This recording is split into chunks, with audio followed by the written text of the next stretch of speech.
saya ingin menjemput para pelajar dari Peringkat 1 untuk tampil ke hadapan membentangkan isi-isi penting. Pelajar-pelajar lain yang tidak dinilai, sila catatkan isi-isi penting dalam lembaran susunan grafik yang telah saya berikan tadi.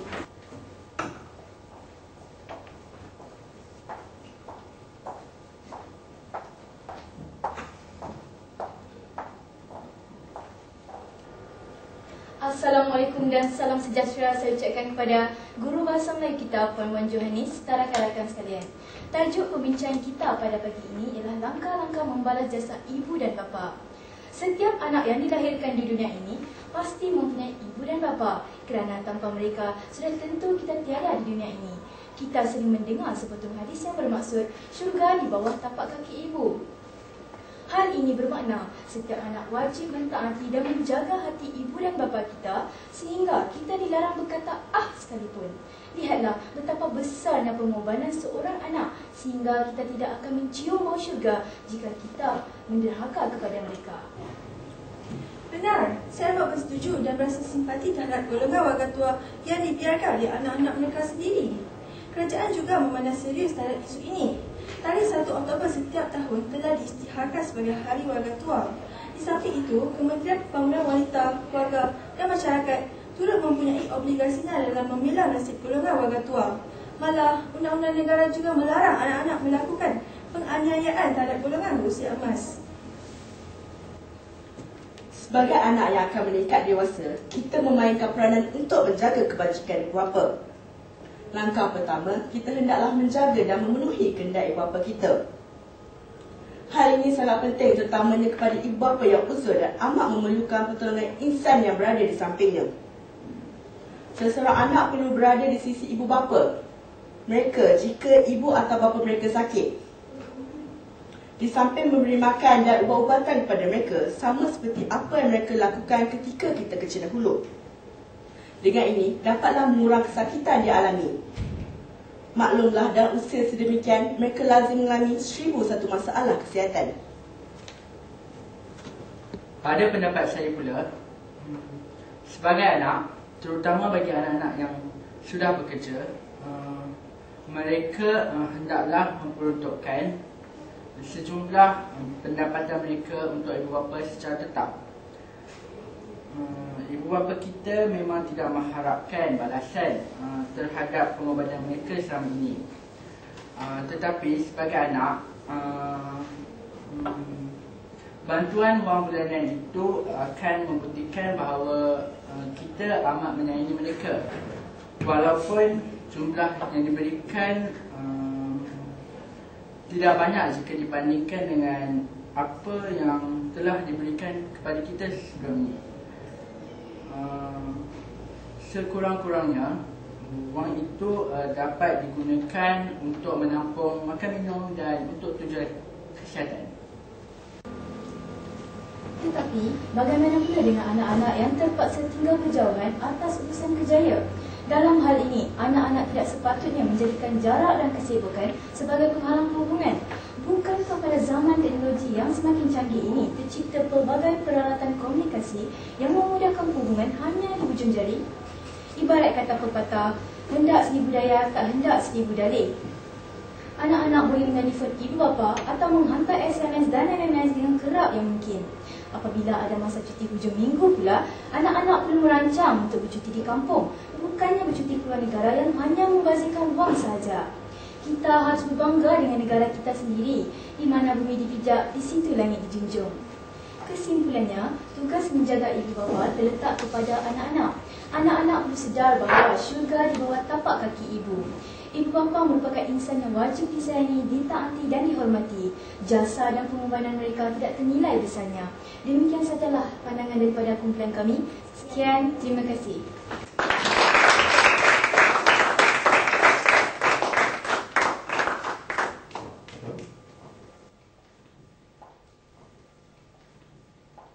Terima kasih dan tahniah saya ucapkan kepada pelajar daripada kumpulan 1 kerana telah selesai membentangkan hasil perbincangan mereka. Baiklah, sekarang saya ingin meminta salah seorang daripada kamu untuk membuat rumusan tentang hasil perbincangan kita pada hari ini. Saya cikgu. Silakan Arifah.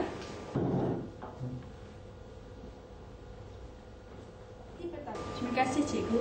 Inilah lembaran pengurusan rumusan grafik yang saya isi selepas mendengar persembahan yang disampaikan oleh Kumpulan 1. Pendahuluan, anak-anak mempunyai tanggungjawab menjaga ibu bapa. 1 Oktober ialah Hari Warga Tua. Isi-isi penting. Isi pertama, anak-anak perlu memenuhi kehendak dan memelihara ibu bapa, terutama ibu bapa yang sakit. Isi kedua, anak-anak yang bekerja perlu memberi wang nafkah bulanan kepada ibu bapa. Isi ketiga, anak-anak yang tinggal berjauhan perlu menghubungi ibu bapa dengan lebih kerap. Peribahasa, syurga terletak di bawah tapak kaki ibu. Hendak seribu daya, tak nak seribu dalih. Di mana bumi dipijak, di situ langit dijunjung. Kesimpulannya, ibu bapa merupakan insan yang wajib disayangi dan dihormati. Jasa mereka tidak ternilai besarnya. Sekian, terima kasih. Terima kasih Adibah kerana telah memberikan penjelasan yang sangat baik. Baiklah para pelajar sekalian, di sini saya ingin membuat sedikit ulasan terhadap persembahan kawan-kawan kamu itu tadi sebagai pedoman dan panduan kepada kumpulan lain pada masa akan datang. Pelajar yang pertama iaitu Sri. Sri telah menyampaikan idea dengan sangat baik dengan tiada kesalahan tata bahasa serta intonasi yang tepat dan juga menggunakan sebutan baku. Jadi Sri layak mendapat markah yang sangat baik.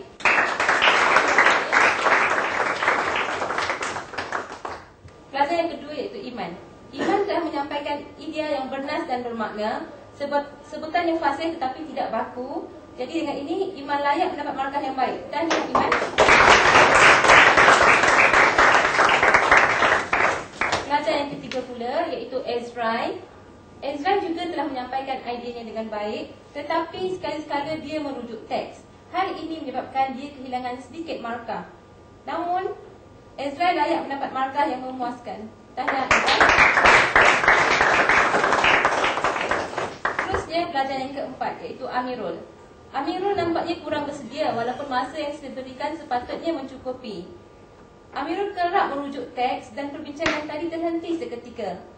Walau bagaimanapun, Amirul layak untuk mendapat markah yang memuaskan, tetapi saya akan kurangkan sedikit markah untuk konstruk sebutan dan nada.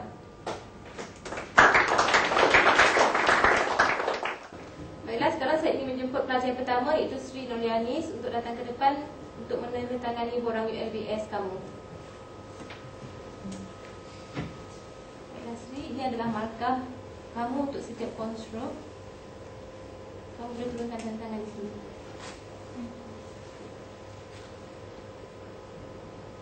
Sini. Seterusnya saya ingin menjemput pelajar yang kedua iaitu Nurul Iman.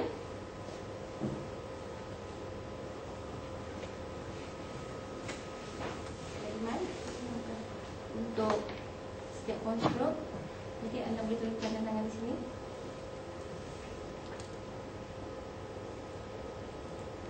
Terima kasih Iman.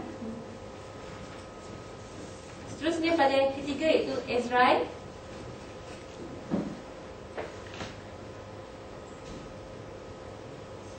Baiklah Ezrai, ini markah ULBS kamu untuk setiap konstruk, jadi kamu boleh turunkan tangan di sini.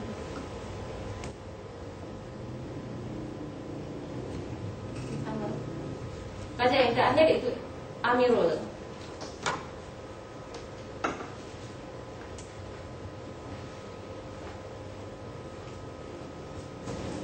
Baik Amirul, ini markah ULBS kamu. Ini markah kamu kurang sebab kawan kamu kurang lancar tadi. Ini markah kamu boleh turunkan dan tangan di sini. Cikgu, setelah itu boleh saya mengulangi ULBS saya sekali lagi? Kerana saya rasa saya boleh dapatkan markah lebih banyak daripada ini. Kenapa? Sebenarnya saya kurang sihat hari ini.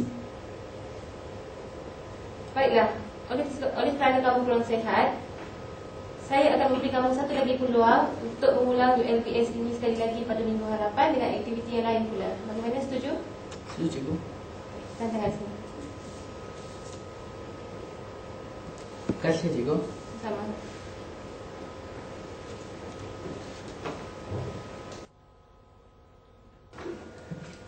Baiklah pada sekalian, saya amat bersetuju dengan pendapat yang dikemukakan oleh pelajar daripada kumpulan 1 tadi. Untuk menghasilkan karangan yang baik, kamu perlu menyelipkan peribahasa dan juga mutiara kata di dalam karangan kamu. Di sini saya ingin memetik pandangan orang tua yang berbunyi, seorang ibu ataupun seorang bapa boleh menjaga 10 orang anak, tetapi belum tentu 10 orang anak boleh menjaga seorang ibu ataupun seorang bapa.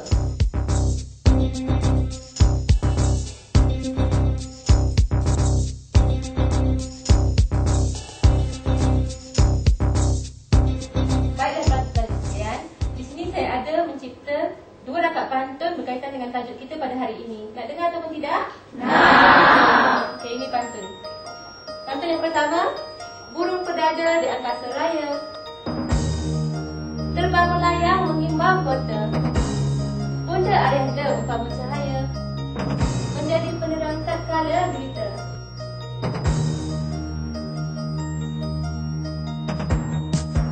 Siapa yang ingin menempatkan pantun yang kedua? Saya. Baiklah, Aminah. Pokok kecil beratap rumbia, merimbun balsa di hujung desa. Sewaktu kecil dibelai dimanja, sesudah dewasa balaslah jasa. Bagus, Aminah. Saya nak cuba juga. Aminah nak cuba juga? Ya. Okay, baiklah, awak boleh baca pantun rangkap yang pertama. Burung perdada di angkasa raya, terbang melayang mengimbau kota, bonda Arianda umpama cahaya, menjadi penerang tak kala gelita.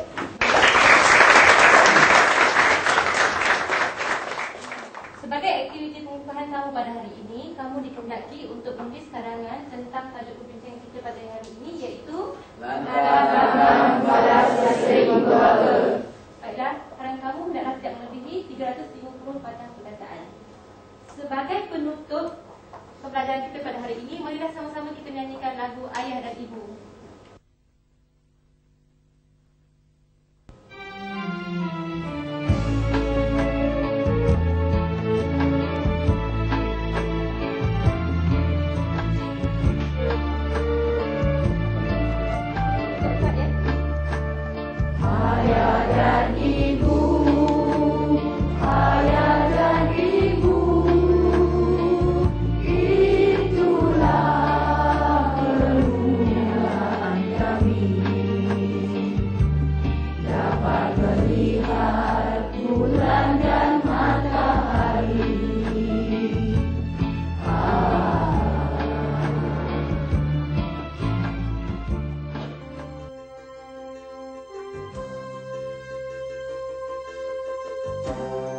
Pengajaran dan pembelajaran yang kita saksikan sebentar tadi merupakan contoh bagi model 5 berkumpulan.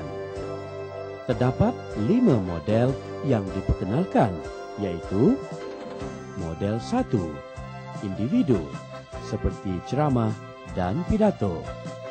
Model 2, individu, soal jawab, pentaksir dan calon. Model 3, individu, calon bersama-sama penggalak dan pentaksir. Model 4, berkumpulan, iaitu kumpulan pelajar bersama-sama pentaksir. Model 5, berkumpulan, seperti forum tanpa pentaksir. Semoga para pelajar faham dan bersedia menghadapi ULBS ini.